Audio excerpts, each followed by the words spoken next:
வணக்கம். இன்றைக்கி நான் உங்கள்கிட்ட ஷேர் பண்ணுற கண்டென்ட் என்னென்னு பார்த்தீங்கன்னா, என்னை பொறுத்த வரைக்கும் இது ரொம்ப ரொம்ப முக்கியமான கண்டென்ட்டு. இந்த கண்டென்ட்டை பற்றி இது எதை பற்றி பேச போகிறேங்கிறது அதுக்கு முன்னாடி இதை நீங்கள் புரிஞ்சுக்கிட்டா உங்களுக்கு என்னெல்லாம் பெனிஃபிட் கிடைக்கும், என்னெல்லாம் நீங்கள் தெளிவு பெறுவீங்க, எதுலேருந்து நீங்கள் விடுபடுவீங்க அப்படிங்கிறத, எது அறியாமை, எது நம்ம இவ்வளோ நாள் பெரிய தப்பு பண்ணிகிட்ருக்கோம், நமக்கு துன்பத்துக்கெல்லாம் காரணம் என்ன, நான் யார் அப்படிங்கிறத கண்டுபிடிக்க குழம்பிகிட்டு இருந்தால் இதுக்கெல்லாம் ஆன்சர் கிடைக்கும். சரிங்களா? சேம் டைமில் பிரம்மம்னா என்ன, அப்புறம் அந்த அறிவுன்னா என்ன, மனம்னா என்ன, மாயைனா என்ன, இது யார் உருவாக்குறா, யார் செயல்படுத்துகிறா, யார் அழிக்கிறா, இது எப்படி ஒரு படிநிலையாக இருக்குது, நம்ம இப்போ பிறந்ததுலேருந்து அந்த பிரம்மத்தில் எப்படி அடைவோம், இல்லை பிரம்மத்துலேருந்து திரும்ப இப்போ மனுஷனாக இருக்கோம்.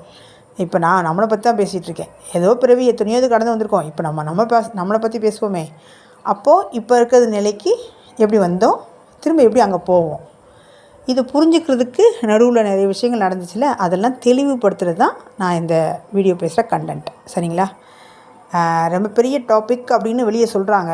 நான் என்ன சொல்கிறேன்னா, என்னை பொறுத்த வரைக்கும் இது ரொம்ப பெரிய டாபிக் தான். ஆனால் ரொம்ப சுலபமானது, ரொம்ப எளிமையானது. நம்ம இயல்பாக அதோட போக்கில் போனால். சரிங்களா?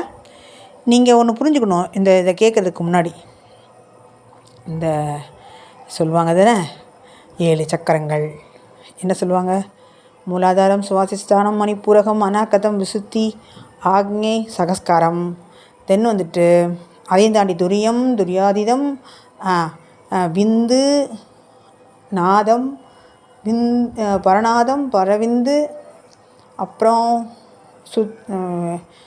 நிறைய வழி இருக்குங்க. நிறைய இதுக்கு எனக்கு அது பேர்லாம் எனக்கு ஞாபகம் இல்லை. ஆனால் இதெல்லாம் கடந்து அதுக்கு சரி, பரவெளி, வெட்டவெளி, சுத்தவெளி, இப்படி நிறைய இருக்குது. சரிங்களா? இதையும் தாண்டி நம்ம அங்கே போகிறோம் அப்படின்னு முதல்ல நம்ம புரிஞ்சுக்கணும், இருக்குங்கிறத உணர்ந்துக்கணும். ஏங்க நான் பரவெளினா என்ன, சுத்த வெளினா என்ன, வெட்ட வெளினா என்ன, நான் எனக்கு தெரிஞ்ச வெட்ட வெளின்னு தெரியும். வெட்ட வெளியில் இந்த இந்த இந்த இதை போட்டிருக்காங்க, வெட்ட வெளியில் இது தெரியுது அப்படின்னு தான் எனக்கு தெரியும். அது ஆகாசத்தில் வானத்துலேருந்து பார்க்கும்போது வெட்ட வெளியாக அந்த நட்சத்திரங்கள் தெரியுது வெட்ட வெளியில், அப்படின்னு தான் எனக்கு தெரியும். இதைத்தான் நம்ம இதை தான் நான் புரிஞ்சுருக்கேன். ஆனால் நீங்கள் சொல்கிறதெல்லாம் நிறைய இருக்குது. அப்புறம் துரியன்றாங்க, துரியாதன்றாங்க, சகஸ்காரம்ன்றாங்க. அப்புறம் இந்த நிலையெல்லாம் எனக்கு தெரியல. ஆனால் நான் எந்த கிளாஸுக்கும் போகல. ஏதோ பெரிய பெரிய வார்த்தைகள்லாம் சொல்கிறாங்க. அதெல்லாம் சமஸ்கிருத வார்த்தைகள். அதெல்லாம் நீங்கள் அதை பற்றி நீங்கள் குழப்பமே தேவையில்லை. இன்னும் சொல்லப்போனால் நீங்கள் அங்கேருந்து தான் வந்தீங்கிற பட்சத்தில் இந்த வார்த்தைகள்லாம் கடந்து வந்திருக்கீங்க. இவங்க தான் இந்த பேரை சமஸ்கிருதம், அப்புறம் லத்தீனு, அப்புறம் கிரேக்கம், அப்புறம் எகிப்து, அப்புறம் சைனா, அப்புறம் தமிழே இப்போ நம்ம பேசுகிற தமிழாக இருக்குது. சொல்லுங்கள். விளம்பியது அப்படிங்கிறது அவதானிக்கிறது இப்படின்னு இலங்கை தமிழில் பேசுகிறாங்க. இதே மாதிரி சுத்த தமிழில், தொல்காப்பிய தமிழில், இலக்கியம், சங்க காலத்தில் இருக்கிற தமிழ் தாண்டி, அதாவது இலக்கிய செய்யுள் வடிவில் உள்ளதை நம்ம புரிஞ்சுக்க கொஞ்சம் கஷ்டமாக இருக்குது, தமிழ் நமக்கு தெரிஞ்சாலுமே. ஸோ அந்த வார்த்தையில் ஒரு வார்த்தையை எடுத்துகிட்டு நம்ம குழம்ப தேவையில்லை. அதே மாதிரி ஒரே விஷயந்தான்.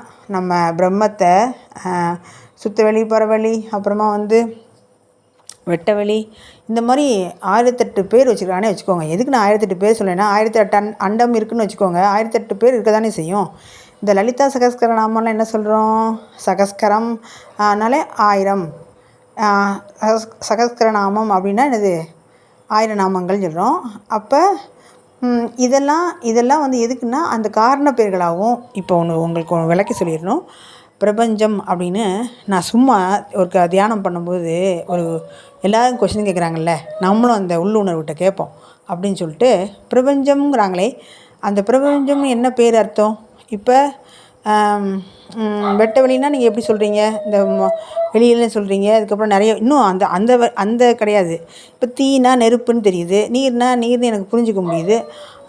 அதுக்கு ஜலம் அப்படிங்கிறது வடமொழியில் இருக்குது. ஆனால் அதே மாதிரி இந்த பிரபஞ்சத்துக்கு நீங்கள் என்ன பேர் வச்சுருக்கீங்க அப்படின்னு கேட்போம் அப்படின்னு சொல்லி உள்ளுணர்வில் கேட்குறேன். அப்போ அது ஒரு பதில் சொல்லுது, பிரபஞ்சம் என்பது காரணப்பெயர் அல்ல, இடுகுறி பெயர். எனக்கு உண்மைக்கு ஆச்சரியங்க. நான் இதை எப்படி சொல்கிறேன்னா, எனக்கு இடுகுறி பெயர்னா என்ன தெரியும், காரண பெயர்னா என்னென்னு தெரியும். ஆனால் இந்த கேள்வி இப்படி ஒரு ஆன்சரை அந்த உள்ளேருந்து இப்படி ஒரு பதில் கொடுக்கும்னு நான் கனவுளோட நினைக்கல. எனக்கே ஆச்சரியமாக இருந்தது. அதுதான் உங்கள்கிட்ட நான் சொன்னேனே, நம்ம படித்ததெல்லாம் மறந்துடணும். நம்ம யார் எதுவுமே இல்லைங்கிறது அனுபவபூர்வமாக உணரும்போது மட்டும்தான் எப்போ எது தேவையோ அது அப்படி டொங்கின்னு வந்து நம்ம முன்னாடி பிளிங்க் ஆகுது. சரிங்களா? இப்போ எப்படி நோட்டிஃபிகேஷன் டவுன் நமக்கு வருது, அது மாதிரி அந்த ஆன்சர் முன்னாடி வருது. அப்போ நம்ம இது எதுக்கு சுமக்கணும்னு சொல்லுங்கள். இந்த அறிவை நான் எதுக்கு கற்று வச்சுருக்கணும்? நான் இப்போ உங்கள்கிட்ட பேசும்போதே சில டைம் மறந்துடுச்சுன்னு சொல்லுவேன். மறந்தால் என்ன, அதனால் என்ன ஆகிடப்போகுது? அதனால் வந்த வரைக்கும் வெளிப்படுத்தட்டும், வராதெல்லாம் மறந்து போனால் சரின்னு விடலாம். முடிஞ்ச வரைக்கும் முயற்சி பண்ண வேண்டியதான், இல்லைன்னா விட்டுற வேண்டியதான் அப்படின்னு நான் எடுத்துப்பேன். இப்போ அந்த வகையில் அந்த பிரபஞ்சத்துக்கு அந்த காரண அறிவு அந்த அந்த இது சொல்லுது. காரணப்பெயர் அல்ல, அது இடுகு பெயர். மண், மரத்துக்கெல்லாம் அதெல்லாம் ஒரு இடுகு பெயர். அதுக்கெல்லாம் காரணம் இருக்கா? இல்லை. ஆனால் வளையல் வளைஞ்சிருக்கிறதுனால வளையல், முக்காலினா 3 கால் இருக்கிறதுனால கால். அதே மாதிரி பிரபஞ்சம் அப்படிங்கிறது இடுகுறிய பெயர். ஓ அப்படின்னு அது புரிஞ்சிச்சு. அந்த இது எனக்கு பிழைக்கிடுச்சு. இப்போ அந்த சந்தேகமே வரல. புரியுதுங்களா? இதே மாதிரி உங்களுக்குள்ள அந்த உள்ளுணர்வை நீங்கள் மீட்டெடுக்கணும். அது ஒரு பொக்கிஷம், ஒரு புதையல். அதை நீங்கள் நம்பணும், அது உள்ளேருந்து பேசுகிறத. புரியுதா உங்களுக்கு? இப்போ நம்ம டாப்பிக்கில் போகலாம். இப்போது எனக்கு இது பேசும்போது சிதானந்த ரூபா சிவோகம் சிவோகம்னு ஒரு பாட்டு இருக்கும், கேள்விப்பட்டிருப்பீங்க. இல்லைனா நீங்கள் கூட நெட்டில் யூடியூப்பில் பாருங்களேன், இந்த ஒரு பாட்டு இருக்குது. அது எதுலேருந்து யார் பாடினதெல்லாம் எனக்கு சரியாக தெரில. இது ஒரு பாட்டு இருக்குது, சிதானந்த ரூபா சிவோகம் சிவோகம்னு சொன்னாங்க. சரி, அப்போ சிவனை பாடியிருக்காங்க. சிதானந்த ரூபா சிவோகம் சிவோகம். சச்சிதானந்த ரூபா அப்படின்னா என்ன அர்த்தம்னா, சச்சிதானந்தம்னா பிரம்மம், சிவானந்த ரூபானா சிவன். புரியுதா உங்களுக்கு? இப்போது இதை எப்படி நான் இந்த ரெண்டுக்கும் வித்தியாசப்படுத்தணும்னா, அந்த பிரம்மத்துக்கிட்டேருந்து வந்தது தான் ஒரு சுத்த அறிவு. அந்த சுத்த அறிவுலேருந்து வந்தது தான் என்ன சொல்கிறது, அந்த சித்தானந்த ரூபா. அந்த சித்தானந்த ரூபா எப்படி வந்துச்சு அப்படின்னா, அந்த என்ன சொல்கிறது, இப்போ உங்களுக்கு இன்னும் புரிகிற மாதிரி தான் சொல்கிறேன். அதாவது என்ன, பிரம்மம், அந்த பிரம்மம் ஒன்றா இருந்துச்சு. அதுக்கு ஒரு மனசு இருக்கும். அது உருவாக்குனது தான் என்னது, அந்த அறிவு. அந்த அறிவுலேருந்து வந்தது தான் மாயா. அந்த மாயா தான் நமக்கு இப்போ இருக்க அந்த பூமியை இத்தனை பேரை உருவாக்கி விட்டு நம்ம கனவு காண்றது, நனவு காண்றது, இந்த மாதிரி வாழ்கிறோம்ல, இங்கே இருக்க எல்லா பிம்பம் பார்க்குறோம்ல, இப்போ பார்க்குற காட்சிகள் கனவுகள் எல்லாமே அந்த மாயை ஏற்படுத்தினது.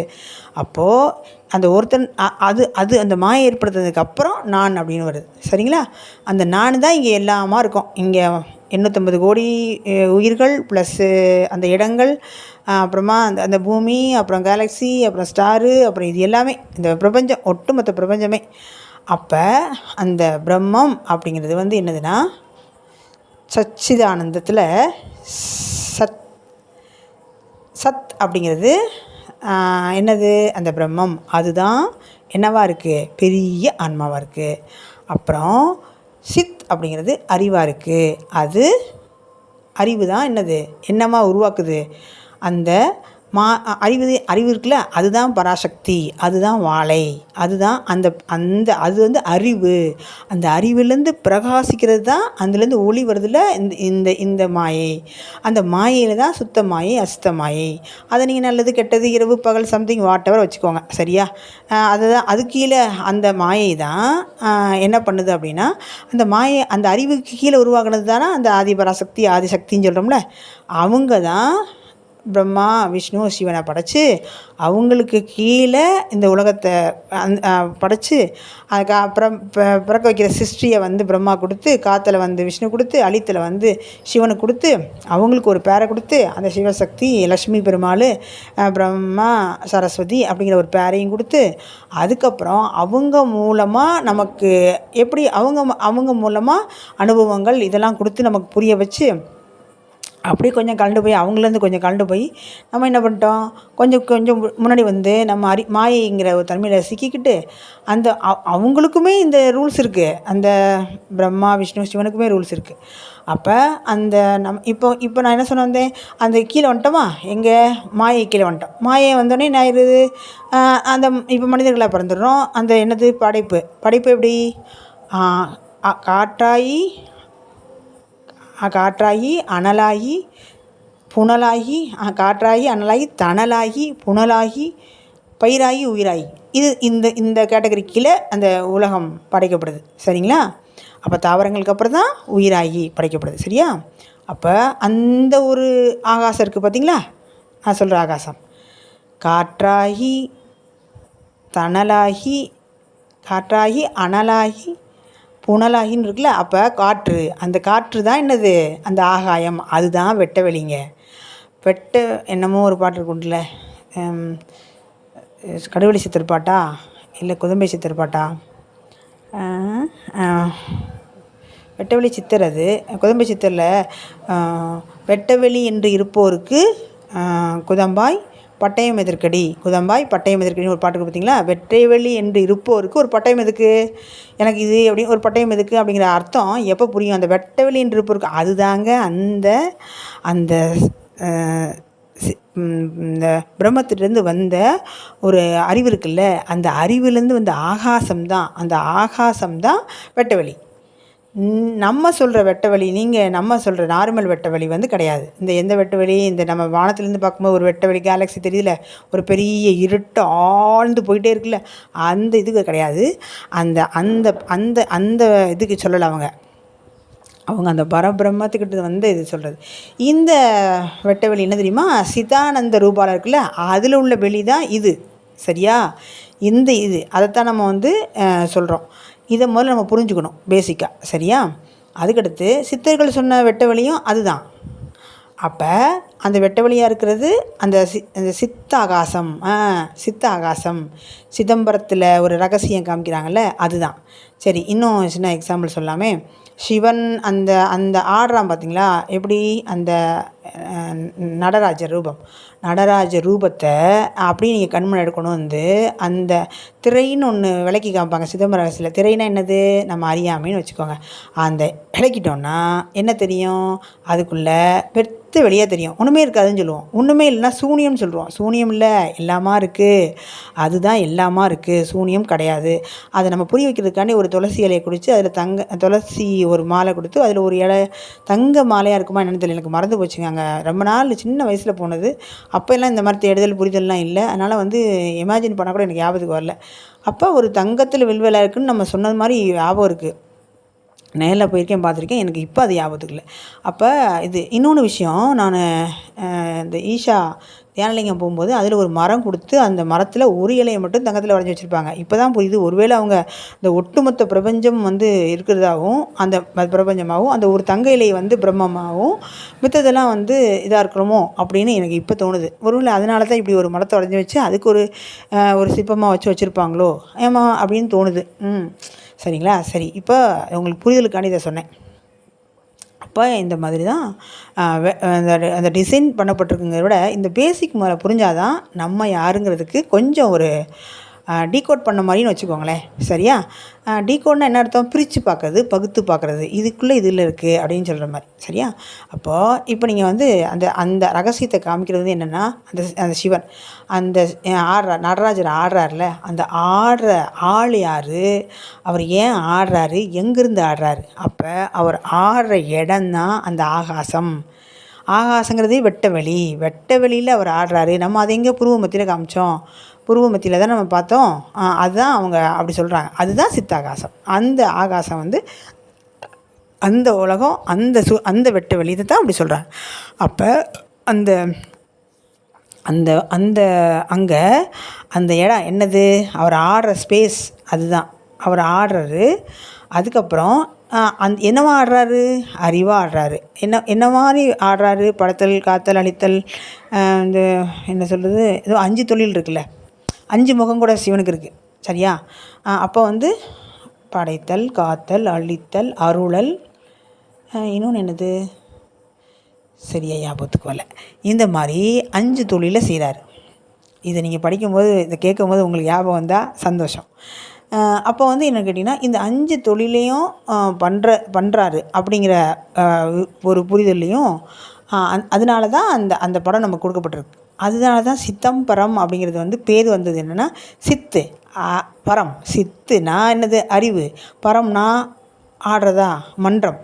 அப்போ அந்த ஆடுற இடம் இருக்குல்ல, அதுதான் புரியுதா உங்களுக்கு? இதைத்தான் சிதம்பர ரகசியம்னு சொல்லியிருக்காங்க. இந்த ரகசியத்தை நம்ம புரிஞ்சுட்டா நம்ம ஒரு ஒரு ஆழமான புரிதலுக்கு வருவோம். இந்த வெளியில் சொல்கிறாங்கள்ல சிதம்பர ரகசியம் ஸ்கின்னை தெரிந்து பார்க்குறது, அப்படி இல்லை. இப்போ புரிஞ்சுக்கணும்னு நினைக்கிறேன். அதே மாதிரி ஏன் அந்த தங்க இலையை வச்சாங்கன்னு தெரியுமா? இங்கே பொன்னொழியாக இருக்கான், இறைவன் பொன்னிறமாக இருக்காங்க. நீங்கள் தியானம் பண்ணும்போது பார்த்தீங்கன்னா, கண்ணை மூடி தியானம் பண்ணிட்டே இருக்கும்போது நீங்கள் சூரியனே பார்த்து தியானம் பண்ணிகிட்டு இருக்கீங்க. கண்ணை மூடி கொஞ்சம் நேரம் ஆழ்ந்து உள்ளே போயிட்டிங்கன்னா அது ஒரு ஒளி தெரியும் பார்த்தீங்களா? அதில் மஞ்சள் ஒளி, முதல்ல சுற்றி ஆரஞ்சு தெரியும், அதுக்கப்புறம் மஞ்சள் தெரியும், அதுக்கப்புறம் ஒரு வெள்ளை தெரியும். அந்த தியானம் பண்ணும்போதே உங்களுக்கு தெரியும் பார்த்தீங்களா?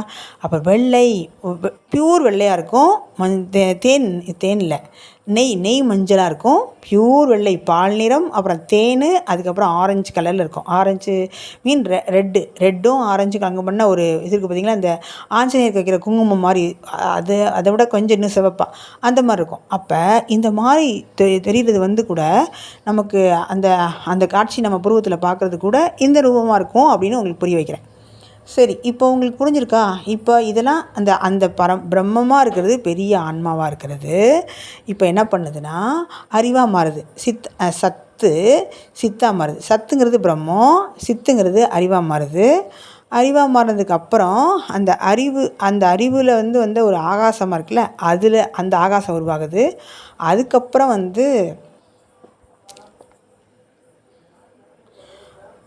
ஆகாசம் உருவாகுது. ஆகாசத்தில் உருவானதுக்கப்புறம் அந்த அறிவு உண்டாகுது. அந்த அறிவில் தான் ஆகாசம் இருக்குது, சரியா? அதில் மாயை உருவாகுது. மாயை தான் இப்போ எல்லாமா இந்த இங்கே இருக்க கடல், தண்ணி, மரம், மலைத்தொடர் எல்லாமாவாக இருக்கிறது. அதுதான் அழியுது, அதுதான் பிறக்குது அப்படிங்கிற ஒரு தோற்றத்துக்குள்ளே வருது, சரியா? அந்த 3 சொன்னேன்ல, பிரம்மா, விஷ்ணு, சிவன், அவங்க கணக்கில் வருது. அதுக்கு மேலே இருக்குது அந்த வாலை பரமேஸ்வரி, அந்த அங்காளேஸ்வரி, ஆதிநாயகி, ஆதிசக்தி, புவனேஸ்வரி, லோகமாதா, அப்படி என்ன வேணால் வச்சுக்கலாம், சரியா? அப்போ மேலே இருக்கிறது அப்போ புருஷன், அரசன் அப்படிங்கிற மாதிரி அந்த பிரம்மம் அதுதான் ஆணாக வச்சுருவாங்க போல். அப்போ ஆண் ஏன் வச்சுருக்காங்கன்னு புரியுதா? இறைவன் வச்சுருக்காங்க. மேலே இறைவன் சொன்னான், இறைவி சொன்னான்னு ஏன் சொல்ல முடிக்கிறோம்? இப்போ புரியுதா? அப்போ ஒருத்தன் தான் இருக்கான் போல், அது ஆண் தான் இருக்கான் போல், மித்த இதெல்லாம் பெண்ணு தான் போல். இப்போ புரியுதா? அப்போ நம்மெல்லாம் பெண். மரங்கள், செடிகள், கொடிகள், விலங்குகள் எல்லாமே இருக்க பொருள் எல்லாமே என்னது? பெண் தன்மையில் உள்ளது தான், சரியா? சரி, அப்புறம் இப்போ இங்கே வந்துட்டோம்.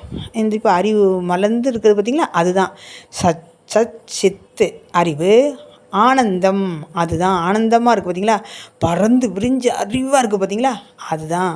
இதை 3 சேர்ந்து தான் சுத்தவெளி, வட்டவெளி, பரவெளி, அப்புறமா பிரம்மம், அப்புறம் பரபிரம்மம், அப்புறம் பரமபிதா, அப்புறம் பெரிய ஆன்மா, இப்படி ஒளி, இதெல்லாம் சொல்கிறது எல்லாமே இதுதான். புரிஞ்சிருக்கா? இதுலேருந்து இந்த ஆன்மாவில் இந்த மாயையிலேருந்து வந்துச்சு பார்த்திங்களா? அதுலேருந்து வந்த இதில் தான் இந்த உயிர்கள் வந்தது. அந்த உயிர்களில் தான் நம்ம ஒன்றா இருக்கோம். அந்த உயிர்கள் நம்ம இந்த இதாக இருந்திருப்போம், விலங்குகளாக இருந்திருப்போம், தாவரமாக இருந்திருப்போம், கல்லாக இருந்திருப்போம், மண்ணாக இருப்போம். அப்படியே இப்போ இந்த வந்திருக்கோம். இப்போ நீங்கள் கேட்குற, நீங்கள் பேசுகிற நான், இதே மாதிரி எல்லோரும் வந்திருக்கோம். இப்போ புரிஞ்சிச்சா? அப்போ யோசிச்சு பாருங்கள், நம்ம எந்த வழி வந்துன்னு புரிஞ்சிச்சா? அப்போ இது திரும்ப இங்கே போகிறதுக்கு இல்லை, ப்ராசஸ் தான். வர்றதெல்லாம் ஈஸியாக தான் வந்துட்டோம். சொல்லுவோம்ல, நான் நடந்துகிட்டே வந்துட்டேன் ஈஸியாக, ஆனால் இப்போ வந்த பாதை மறந்து போச்சுங்கிற மாதிரி டக்குன்னு கலந்து வந்துட்டோம். அறியாமைன்னு ஒன்று கோட்டை போட்டுக்கிட்டே வந்துட்டோம். கோட்டை போட்டே வந்துட்டு இப்போ எத்தனை அறியாமையை போட்டோம், எத்தனை அறியாமையை கழட்டணும்னு நமக்கு தெரியல. இப்போ அதுதான் இங்கே விஷயம். அந்த அறியாமை தான் துக்கம், அந்த அறியாமை தான் பாசம், அந்த அறியாமை தான் பற்று, அப்புறம் என்னதான் இங்கே துன்பம், இந்த நோய், இந்த கடன், இந்த எல்லாமே இப்போ இங்கே சொல்கிற. நீங்கள் எனக்கு காதல் இல்லை, எனக்கு காமம் இல்லை, எனக்கு புரிதல் இல்லை, எனக்கு அன்பு கெடுதல் இல்லை, நான் அனாதையாக இருக்கேன், இங்கே நான் எவ்வளோ அன்பு கொடுக்குறேன், மற்றவங்களாம் எனக்கு தர மாட்டேங்கிறாங்க, இங்கே துரோகம் பண்ணிட்டாங்க, நான் நல்லது செஞ்சேன். இங்கே நல்லது செஞ்சதும் துரோகம் பண்ணதும் எல்லாமே சரியாக அளவு கூட குறையாமல் நடக்குது. இதெல்லாம் நான் ஏற்கனவே பேசிட்டேன். என்னது கர்மா, பிராப்த கர்மா, சஞ்சித கர்மா, ஆகாத கர்மா சொல்லிட்டோம். இந்த ஆகா கர்மையா எல்லா கர்மாவும் டேலி பண்ணி 0 ஆகும்போது ஃபைலை சிவம்கிட்ட கொடுத்துருப்பாங்க, ஈஸ்வரன்கிட்ட. அந்த ஈஸ்வரன் டேலி பண்ணி 0 ஆக்கிட்டா மட்டும்தான் நீங்கள் எங்கே போகிறீங்க, சிவனுக்கிட்டு போனால் தான் அந்த சித்துக்கு போகிறீங்க, அறிவுக்கு போகிறீங்க. அப்புறம் அந்த ஆனந்தம் வந்துடும். எங்கே அந்த சிவன்கிட்டருந்து ஃபெயில் ஆனால் ஆனந்தம் வந்துடும். ஆனந்தத்தை தான் நம்ம வந்து இறைவனோடு இருக்கணும்னு உணர்வோம். அந்த பேரின்பம்னு சொல்கிறோம்ல, அந்த ஆனந்தம் வந்துடும்.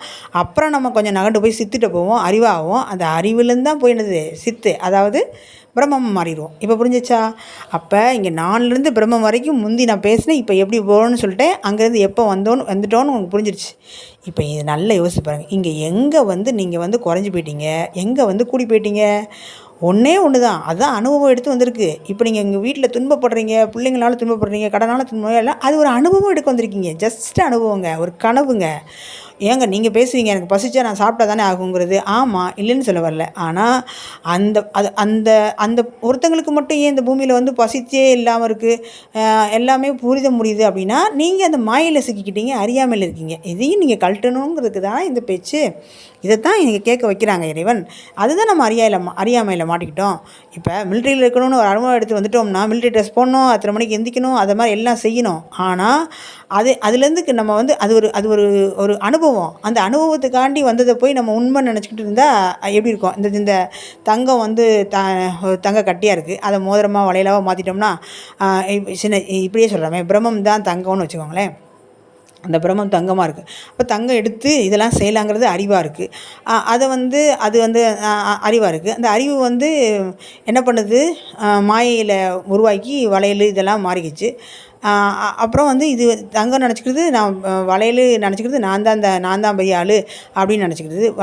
மோதிரம் நினச்சிக்கிறது, நான் தான் பெரிய ஆள்னு நினச்சிக்கிறது. ஆனால் அந்த தங்கத்துக்கு மட்டும் தான் தெரியும், தங்கத்துலேருந்து வந்த இந்த இதெல்லாம் ஒன்றுலேருந்து தான் எல்லாம் வந்திருக்குங்கிறது புரிஞ்சுக்க தன்மையாக ஒரு சாட்சியாக ஒருத்தன் பார்க்குறாங்க பார்த்தீங்களா, அதுதாங்க பிரம்மம். புரியுதா உங்களுக்கு? தங்கம்ங்கிறது அறிவு. இதில் மாறினது, வளையல் முதலாக மாறினது சித்து, அதாவது மாயை, நான் அப்படிங்கிற தன்மை. தங்கமாக இருக்குது, எல்லாம் தங்கம்தான், தங்கம்தான் வளையலாக மாறி இருக்குங்கிறத புரிஞ்சு ஒரு சாட்சியாக மேலேருந்து பார்க்குறான் பார்த்தீங்களா, அதுதான் சித்து, அறிவு, பிரம்மம். புரிஞ்சிச்சா? இவ்வளோ தான். இதை வந்து நீங்கள் புரியலனா திரும்ப ஒரு வாட்டி கேளுங்க, ஒன்றும் பிரச்சனை இல்லை, கேட்டு பாருங்களேன். முடிஞ்ச வரைக்கும் நான் தெளிவாக சொல்லியிருக்கேன் நம்புகிறேன். அப்புறம் இது வந்துட்டோமா? அதுக்கப்புறம் இப்போ நீங்கள் இருக்கிறது எத்தனை புருஷர்கள் வந்திருப்போம், எத்தனை புருஷர்களோ வந்திருப்பாங்க. இந்த புருஷருக்கு பாசமல்லன்னு அழுகுறீங்க. எத்தனை பொண்டாட்டியாவோ பிறந்து வந்திருப்பீங்க, பெண்ணாகவே பிறந்து வந்திருப்பீங்க, பொண்டாட்டின்னு சொல்லிட்டேன், வந்திருப்போம். அப்புறம் எத்தனையோ பிள்ளைங்களா, குழந்தைங்களா எல்லாம் வந்திருப்போம். இப்போ உங்கள் குழந்தைங்க உங்களுக்கு ஒரு வந்திருக்காங்கன்னா, ஒரு தடவை அவங்க அம்மாவாக இருப்பாங்க. நீங்கள் மாமியார் மடுமையை குடும்பங்கிறீங்களே, அது வந்து என்னென்னா, இந்த உங்கள் மாமியார் குடும்பம் பண்ணுறாங்கன்னா, நீங்கள் மருமகளாக வந்து இவங்களுக்கு பண்ணியிருப்பீங்க. மகன்கள்லாம் பிள்ளைங்கள்லாம் சாப்பாடு கொடுக்காம உங்களை துரத்தி விட்டு அனாதை ஆசிரமத்தை சேர்க்குறாங்களே, அதே மாதிரி குழந்தைகள் நீங்கள் அனாதை ஆசிரமத்தொட்டில் போட்டிருப்பீங்க. அதனால இப்போ இந்த காலத்தில் நீங்கள் முதியோர் இல்லத்தில் போய் இருக்கீங்க. அதுக்கப்புறம் நோய் விட்டு இதெல்லாம் செஞ்சிங்கன்னா, அந்த நோய் வந்தவங்களெல்லாம் கண்டுக்காமல் அவங்க அலட்சியப்படுத்தி அவங்கள வந்து துன்பப்படுத்திருப்பீங்க. அதுக்கு இப்போ துன்பமும் வந்து நீங்கள் அனுபவிக்கிறோம். இது மாதிரி எல்லாமே கிவ் அண்ட் டேக் பாலிசியில் நடக்குது. முற்பகல் செய்யின் பிற்பகல் விளையுங்கிற மாதிரி. அப்போ ஒன்று நடந்துச்சுன்னா, ஏற்கனவே செஞ்சதுக்கு இங்கே நடக்குங்கிறத புரிதல் வந்து அதை கெடுக்காமல் பழி வாங்காமல், ஓகே இது நம்ம செய்ததால் நடக்குது அப்படிங்கிற புரிதல் வந்தால் மட்டும்தான் நீங்கள் அடுத்த கட்டத்துக்கே நீங்கள் போக முடியும். இல்லைன்னு வச்சுக்கோங்களேன், எனக்கு இப்படி ஆச்சு அப்படி ஆச்சு, இறைவன் இப்படி பண்ணிட்டான், நல்லவங்களுக்கு துரோகம் நடக்குது, கெட்டவங்களாம் நல்லா இருக்காங்க, இதுலேருந்து நான் எப்படி போகிறேன் அப்படிங்கிற ஒரு புலம்பலே இருக்கும்போது உங்களுக்கு முன்னாடி தெளிவு வந்தால் அது உங்களுக்கு தெரியாது. பசி வந்தால் நம்ம வந்து என்ன யோசித்தாலும் புரியாது பார்த்தீங்களா. இப்போ கண்ணே மறைச்சிடும் பார்த்தீங்களா. பசி வந்து தாகம் வந்தப்போ அது செஞ்சு முடிச்சதுக்கப்புறம் தான் அப்பாடின்னு தெரியும். இப்போ என்ன சொன்னீங்க அப்படின்னு எதிராளி கேட்பாங்க. அது மாதிரி தான் நீங்கள் ஒரு அறியாமையில் இருக்கிறதுனால அப்படி தெரியுது. அறியாமை போனதுக்கப்புறம் நான் என்ன சொல்கிறது, இதே மாதிரி கோடான கோடி முறை நீங்கள் புரிஞ்சுருப்பீங்க. அப்போ இந்த அறியாமையத்தை எடுக்க தான் இவ்வளோ பேச்சு. அந்த அறியாமையில் மாட்டிக்கிட்டோங்கிறது புரிஞ்சாலே அப்போ நம்ம வந்து ஒரு தெளிவுக்கு வந்துடுவோம். ரைட். நான் கூட ஒரு நாள் ஒரு சமாதி வீடியோ போட்டிருந்தேன் தெரியுமா, அனுபவத்தை. அதில் ஒரு பறவை மனிதனாக என்னன்னு சொன்னேன் பார்த்தீங்களா. அந்த பெங்குயினாக தான் இருந்தேன், பனிக்குடியில் இருந்தேன். இந்த பாருங்கள், நான் பிக்சர் வச்சுருக்கேன் பாருங்கள். அப்போ இந்த பிக்சர் ஏற்கனவே கிடைக்கப்பட்டிருக்கு, இது வந்திருக்கு. அப்போ கடந்த காலத்தில் நிகழ்ந்தது தான் இப்போ ப்ரெசண்ட்டுக்கு வருது. அப்போ நான் நினச்சிக்கிட்டே இது நாம் காட்சியை பார்க்குறோம், இது பொய்ன்னு. அப்போ எங்கோ ஒன்று நடக்கிறது தான் என்னோடய சூட்சம உடல் எடுத்து நான் போய் அதை பார்த்துட்டு திரும்ப வந்திருக்கேன். ஏன் அதை மட்டும் பார்த்தேன்னா, என் ஃப்ரீக்வன்சி அதோட செட் ஆகிற மாதிரி எனக்கு அந்த அனுபவத்துக்கும் சம்மந்தம் இருக்கிற மாதிரி ஒரு லிங்க் இருந்திருக்கு. அதனால தான் பாருங்கள், அப்பா அம்மா வந்து நீங்கள் வந்து நீங்கள் வந்து இந்த குடும்பத்தில் பிறக்கணும், இந்த அப்பா அம்மாவுக்கு பிறக்கணும், இந்த மாதிரி உருவல் இருக்கணும், இந்த மாதிரி கலர் இருக்கணும், இந்த மாதிரி முடி இருக்கணும்னு எப்படி டிசைன் பண்ணி வந்தீங்களோ, இது வந்து ஏற்கனவே நிகழ்ந்தது தான். அதைத்தான் இப்போ நீங்கள் பார்க்குறீங்க. இன்னும் கொஞ்சம் இன்னொரு எக்ஸாம்பிள் சொல்லுவோமே. இப்போ சூரியன் இருக்குன்னு வச்சுக்கோங்களேன். சூரியன்லேருந்து ஒரு ஒளி வருதுல்ல, இங்கே வருது. அது 8 நிமிஷம் பூமியில் வந்து அடையும். ஆனால் அந்த சூரியன் உச்சி உள்ள அது அந்த உள்பாகத்திலேருந்து மேல் பாகத்துக்கு, பூமியில் மேல் பாகத்துக்கு வர்றதுக்கே கோடான கோடி வருஷங்கள் ஆகும்.